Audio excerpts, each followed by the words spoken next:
Bisa jadi hari ini kita kayak hati kita tuh kan kayak berada di antara jemari Allah ya. Artinya buat Allah ngebolak-balikin hati kita tuh seringan kita ngebolak-balikin bola pingpong, bola tenis meja. Gampang banget, cuman dengan 2 jari doang.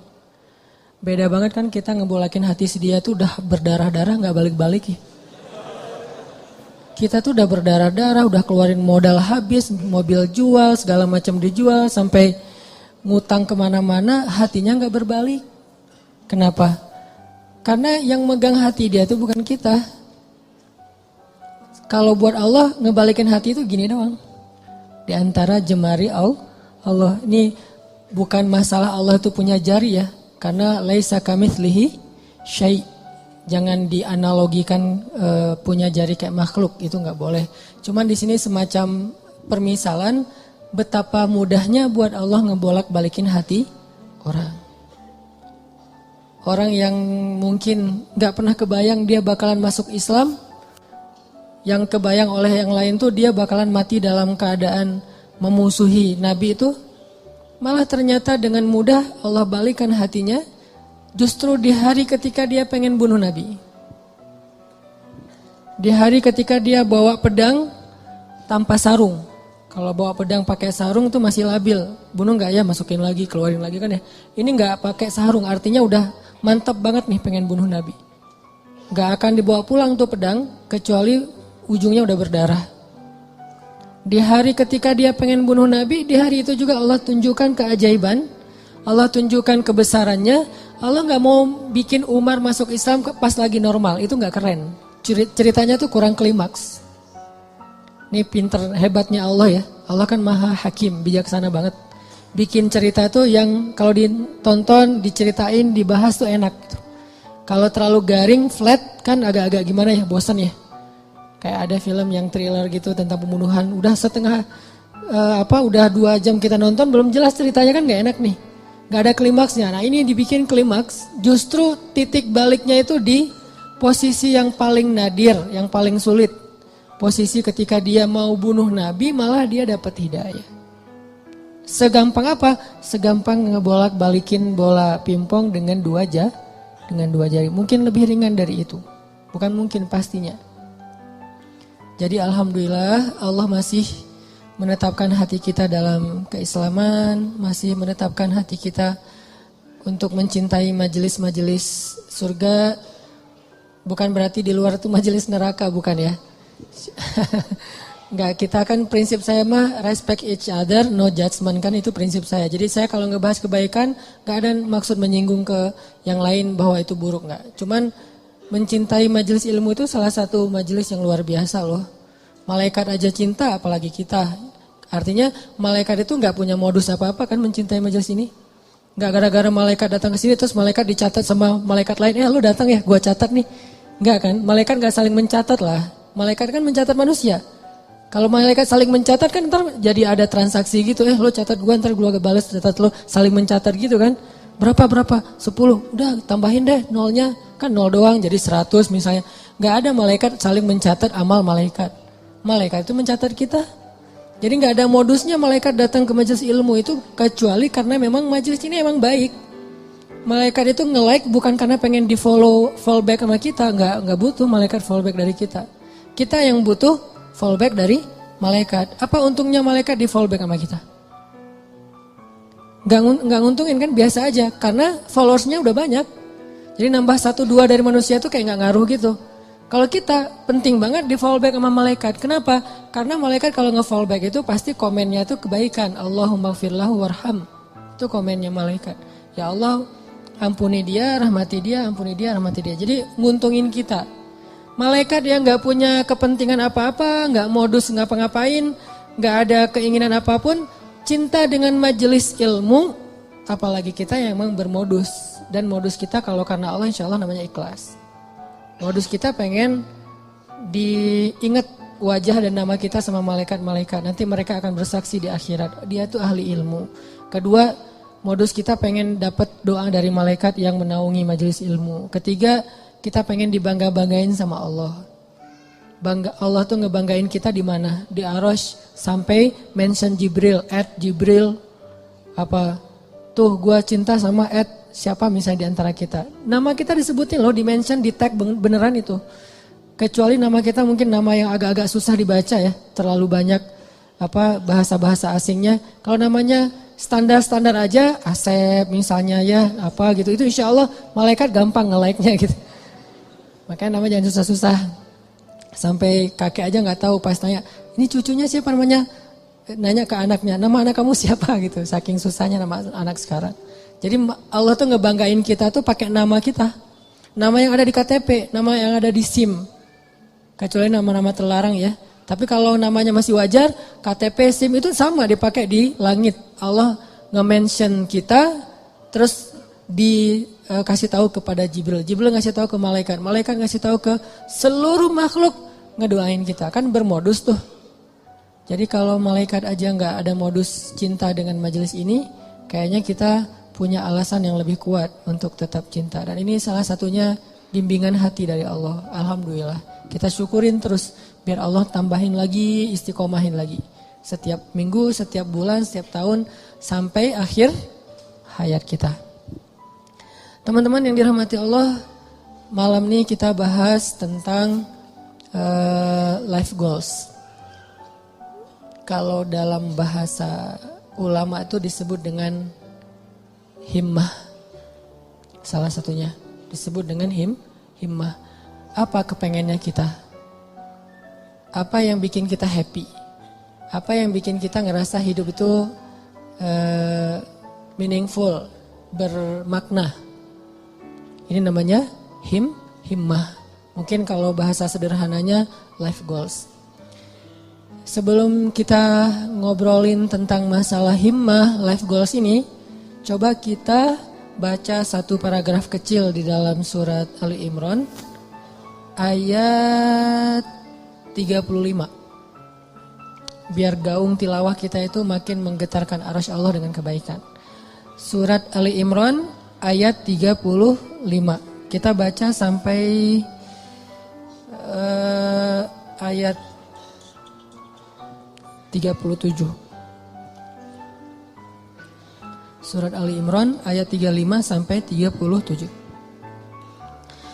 A'udzu billahi minasy syaithanir rajim. Silakan.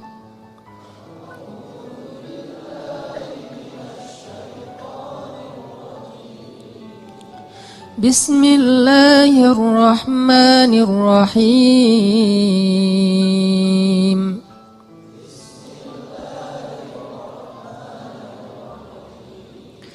إذ قالت امرأة عمران رب إني نذرت لك ما في بطني محررا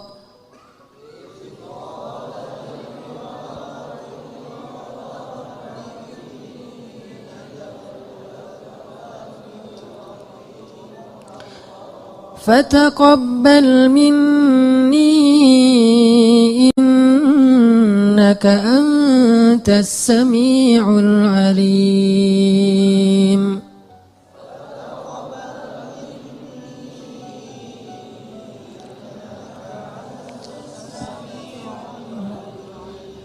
فلما وضعتها قالت رب إني وضعتها أنثى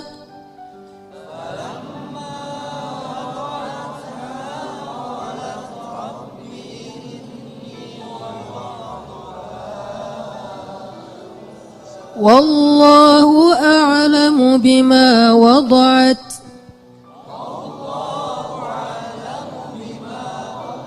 وليس الذكر كالأنثى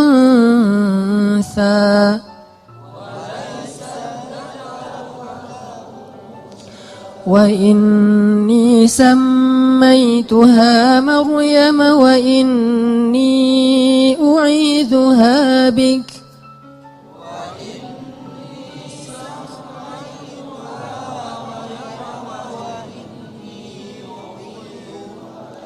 وإني أعيذها بك وذريتها من الشيطان الرجيم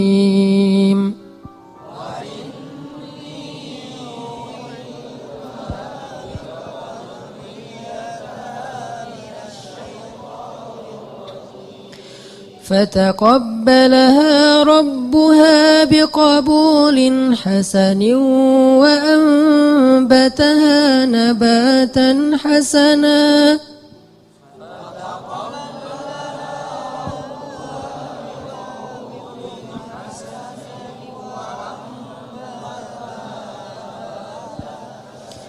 وكفلها زكريا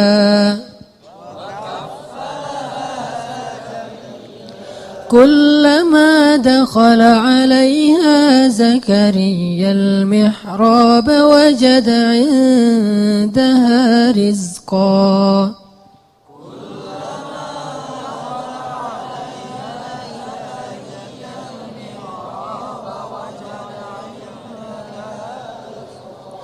قال يا مريم أنى لك هذا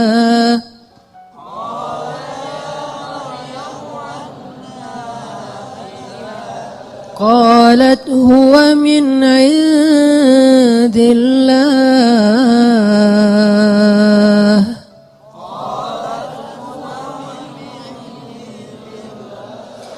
إن الله يرزق من يشاء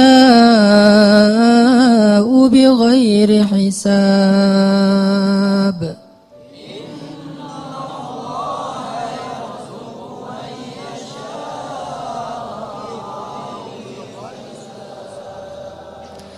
Ingatlah kisah ketika istri Imran berdoa, "Ya Tuhanku, sesungguhnya aku bernazar kepada Engkau agar janin yang ada dalam kandunganku kelak menjadi seorang hamba yang berkhidmat kepadamu di dalam masjid, yaitu Masjidil Aqsa. Maka terimalah nazarku itu. Sesungguhnya Engkaulah yang Maha mendengar lagi Maha mengetahui." Maka ketika ia melahirkannya, ia berkata, "Ya Tuhanku, aku telah melahirkan anak perempuan, sedangkan Allah lebih tahu apa yang dia lahirkan. Dan anak laki-laki tidaklah sama dengan anak perempuan dalam aturan-aturannya. Dan aku memberinya nama Maryam, dan aku memohon perlindunganmu untuknya dan anak cucunya dari gangguan syaitan yang terkutuk." Maka Allah menerima Maryam dengan penerimaan yang baik, membesarkan Maryam dengan pertumbuhan yang baik, dan menyerahkan pemeliharaan Maryam kepada Zakaria. Setiap kali Zakaria masuk menemuinya di dalam mihrab kamar khusus ibadah, Zakaria mendapati makanan di sisi Maryam. Lalu Zakaria bertanya, "Wahai Maryam, dari mana engkau memperoleh makanan-makanan ini?" Maryam menjawab, "Semua ini dari Allah. Sesungguhnya Allah memberi rezeki kepada siapa yang Dia kehendaki tanpa perhitungan." Shadaqallahul azim. Ini adalah sepenggal kisah teman-teman tentang himmah, life goals. Bahwa di sini dikisahkan himmah atau keinginannya Ibu Maryam, istri Imran. Dan by the way, Imran ini adalah salah satu simbol keluarga paling keren yang Allah rekomendasikan di dalam Al-Quran. Selain keluarga Nabi Muhammad itu ada dua keluarga lagi. Keluarga Ibrahim dan keluarga Imran. Jadi kalau kita pengen niru, pengen jadi rumah kita itu seperti apa sih? Seperti rumah Nabi Muhammad, Baitun Nubuwah, atau rumahnya Ibrahim, atau rumahnya Imran. Salah satu dari tiga itu. Kalau bisa tiga-tiganya lebih keren. Dan Allah rekomendasiin itu di dalam Al-Quran. Allah telah innallaha astafa Adam wa Nuhan wa ala Ibrahim wa ala Imran alal alamin. Allah menjadikan mereka lebih daripada semua yang ada di dunia. Dua keluarga ini, keluarga Ibrahim dan keluarga Imran. Bahkan sebagian ulama sampai berdebat, Imran ini nabi atau bukan. Sebagian mengatakan Imran ini orang solih, dan sebagian lagi mengatakan Imran ini termasuk salah satu di antara nabi, walaupun bukan rasul. Karena sebagian ulama mengatakan Nabi itu ada 124.000, banyak. Dan salah satunya ada Imran. Terlepas dari perdebatan status Imran, yang jelas dia adalah hamba terpilih. Dan Allah menikahkan Imran dengan seorang perempuan yang sangat solehah. Perempuan yang gak sembarangan perempuan. Yang dari bibit yang luar biasa ini nanti muncullah keturunan-keturunan yang luar biasa, hebat, menyejarah. Sampai Al-Quran aja nyebut mereka, nyebut namanya, nyebut kisahnya, nyebut keutamaannya. Itu keren banget. Dan tadi saya bilang by the way-nya apa? Istri Imran itu adalah adik kakak dengan istri Zakaria. Jadi Imran sama Zakaria apaan? Ipar ya. Karena istri Imran itu adik kakak sama istri Zakaria. Jadi Imran, Zakaria ini orang-orang soleh semua. Yang tinggal di Palestina atau tinggal di dekat Masjid Al-Aqsa. Lama Imran gak punya anak, lama Zakaria juga gak punya anak. Dua-duanya gak punya anak nih. Imran gak punya anak sampai usia tua, Zakaria juga gak punya anak sampai usia tua. Sampai kemudian istri Imran bernazar. Dulu nazar itu masih sesuatu yang wajar. Di zaman Nabi Muhammad sampai kita sekarang, nazar itu boleh tapi agak kurang disukai. Tapi boleh-boleh aja. Nah dulu istri Imran bernazar, ini nazar tuh, saya bernazar. Kalau saya hamil, saya pengen punya anak laki-laki. Kalau dia jadi anak laki-laki, akan saya jadikan dia sebagai marbot Masjid Al-Aqsa. Sebagai khadim atau marbot Masjidil Aqsa. Ini life goals-nya istri Imran. Pengen punya anak yang ngemakmurin rumah Allah. Pengen punya anak yang kerjanya ngapain? Jaga rumah Allah. Supaya Allah jaga dia nanti di akhirat.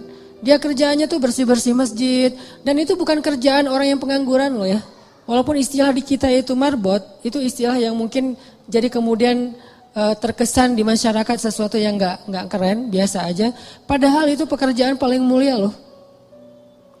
Kalau ada orang yang sebagai mungkin dia yang bertanggung jawab di sebuah bangunan, sejarah, perpustakaan, museum, kayak gitu-gitu. Ada yang lebih keren, ngejaga rumah Allah Subhanahu wa taala. Ngejaga di sini bukan berarti Allah nggak bisa ngejaga. Allah ngasih kita bagian supaya kita dapat kebaikan, karena kehormatan. Kalau Allah menjagain sendiri terus nggak ada peluang kita untuk dapat kehormatan dari Allah. Justru karena Allah kasih kesempatan, ini bukan karena Allah kurang mampu, enggak. Tapi Allah pengen kita dapat kehormatan dengan menjaga rumah Allah. Memakmurkan rumah Allah. Itu life goals-nya istri Imran. Pengen banget punya anak laki-laki bakalan jadi seperti Zakaria. Jadi istri Imran ngefans banget berat sama Zakaria. Ya Allah, saya pengen punya anak laki-laki kayak gitu tuh. Kayak ipar saya. Kayak Zakaria. Mudah-mudahan anaknya laki-laki. Nazar sampai. Fataqabbal minni ya Rabb. Terima ya Allah, terima. Nazar. Dulu kan gak ada USG ya. Ketawanya pas sudah lahir. Pas sudah lahir, kaget istri Imran. Rabbi, inni wada'atuha unsa. Ya Allah, gimana nih anaknya perempuan? Sementara, walaysa dzakaru kal unsa. Ini perlu kita garis bawahin. Laki-laki tidak sama seperti perempuan. Ini bukan bab emansipasi. Bukan Islam anti kesetaraan gender, bukan. Maksudnya adalah, dulu tradisi orang Bani Israel, tradisi orang Yahudi yang ada di Palestina, perempuan itu gak boleh menjadi marbot di masjid. Perempuan itu gak boleh belajar di dalam masjid. Perempuan itu gak boleh bahkan masuk ke masjid kecuali terbatas sekali gitu. Jadi maksud laki-laki tidak sama dengan perempuan, maksudnya tradisi yang berlaku waktu itu tidak sama laki-laki dengan perempuan. Ini bukan doktrin bahwa Islam itu gak mengakui perempuan, bukan. Kita harus balik lagi ayat itu, kembalikan lagi kepada konteks sejarahnya. Makanya saya sering bilang, jangan menjudge sejarah dengan angle kekinian, pasti jadi salah paham. Kalau kita menilai sejarah tapi pakai persepsi kekinian, kita akan sering salah paham terhadap sejarah. Kok gini sih, kok gitu sih? Kenapa? Karena kita ngelihatnya benturan dengan culture kekinian kan. Makanya kalau pengen ngerti sejarah, pakailah angle sejarah. Jadi yang dilihat bukan cuma adegannya, sampai persepsi sejarah, emosional sejarah, lengkap gitu. Jadi sejarah itu sampai baper. Jangan cuman adegan tapi persepsinya kekinian, gak nyambung. Nah pada masa itu, laki-laki dan perempuan itu dibedain tentang masjid. Laki-laki boleh masuk ke masjid bebas, boleh berkhidmat di masjid, boleh belajar di masjid, boleh jadi ulama di masjid. Perempuan gak boleh, beda dengan di Islam kan. Kalau di Islam justru sebaliknya. Sama laki-laki dengan perempuan dalam masjid, cuman beda fikih. Kalau perempuan lagi haid nanti ada batasannya. Tapi kalau perannya di dalam masjid boleh banget. Buktinya apa? Aisyah itu ngajarin hadis di dalam masjid loh. Dan muridnya laki-laki. Muridnya Aisyah itu juga banyak laki-laki. Walaupun berdua ngajarnya tuh, Abu Hurairah sama Aisyah. Tapi banyak hadis-hadis yang Aisyah tahu, Abu Hurairah nggak tahu. Atau hadis-hadis yang Abu Hurairah tahu, Aisyah nggak tahu. Sehingga mereka kayak saling mention gitu, saling broadcast. Aisyah broadcastin dong hadis-hadis yang gua nggak tahu, di broadcast sama Aisyah. Nanti Aisyah juga minta dari Abu Hurairah, saling transfer hadis. Bukan untuk mentahzir ya. Mereka mentransfer hadis bukan untuk nyalah-nyalahin, salah lo, enggak. Mentransfer hadis itu untuk saling sharing kebaikan. Motivasi sifatnya. Oh ada hadis gitu ya, iya gitu.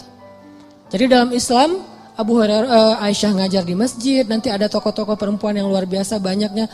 Termasuk yang paling legend itu kan Khadijah ya. Yang paling berpengaruh dalam dakwah Nabi kan Khadijah. Dan Khadijah itu gak tinggal diam di rumah nungguin. Nabi Muhammad kemana ya, udah jam segini belum pulang, ditelepon gak diangkat aja, kayaknya habis baterai deh. Gitu-gitu enggak. Khadijah tuh gak pasif di rumah loh ya, gak bantu dakwah Nabi, dia aktif. Cuman tetap ada kayak etikanya, ada moralnya.